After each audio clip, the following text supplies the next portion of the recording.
Looking at the world globally, not just driving impact on a corporate level, it's also the individuals in our communities who are making a difference. And one of those incredible individuals is here with us today, and it's Berla. And Berla is doing some wonderful things in Ghana to empower young women in your home country. Talk to us about what exactly you're doing for the young women of Ghana.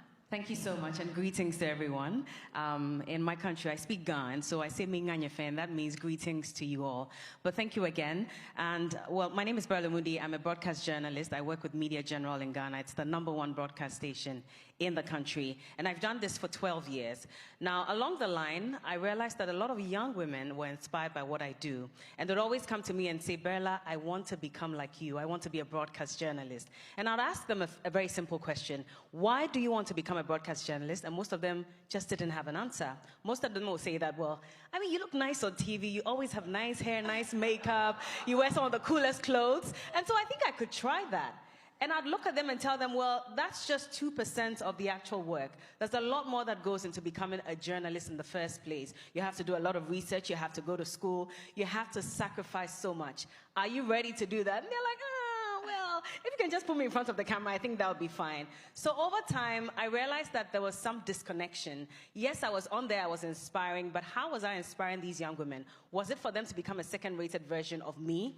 Or did I have to find a way to help them to discover their true potential and their talent so they can become the first-rated version of themselves? So I started the Be You by Berla Mundi Foundation. I say thanks to God for that. I woke up one morning and it just dropped in my spirit, and I wrote it down and I started. And what I decided to do was take along with me some professionals who have done really well in various fields of endeavor to visit the campuses, have conversations, deep conversations with these young girls and boys as well, to let them understand that if you really want to become successful in life, you first of all have to identify what your purpose is on earth and walk in that purpose. So you don't have to be a Berla Mundi at all costs just because you think it's nice and glamorous to be on TV, but you can become the best version of yourself if you have to be a doctor, if you have to be a designer, or whatever it is that you have to be. And I've run this project for 5 years. I've discovered quite a number of young women. In fact, the team I work with all came from my project. I met them on the campuses. I have producers on board.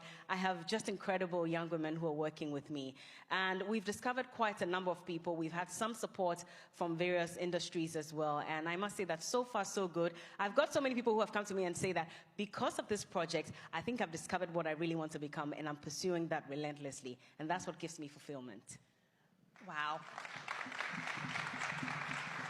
I love when people say, oh, your job is so glamorous. I'm like, I don't own any of these clothes. And I was at a courthouse all day yesterday from 5 a.m. to 7 and doing my best to try to be there for my kids. We're all just trying to do the best job we can. It's like the iceberg metaphor. Change can also just start with the smallest of things.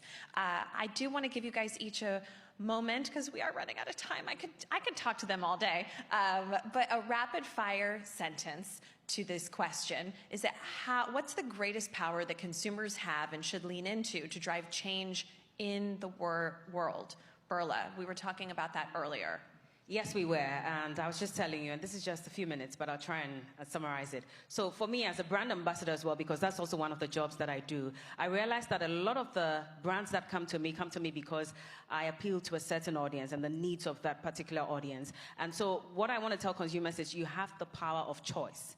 And that's for you to decide. So if a brand does not necessarily speak to your interests, your values, how you intend for them to support society, and in my case, support young people, then you have that choice to skip and move on to the next one. And that's the way these brands would learn to do things the right way. And so as a consumer, always remember that you have that power of choice. And that's what I also do, which is why the brands come to me, because I appeal to younger people. Young people require support. And Africa has the youngest population. In the next couple of years, we're all going to be looking to Africa for human resource because we have it all. So as a consumer and as an audience, you always have to remember that if this is the direction that young people intend to go, you also have to tailor your brand and your services to suit that if you still want your brand to stay afloat. Thank you.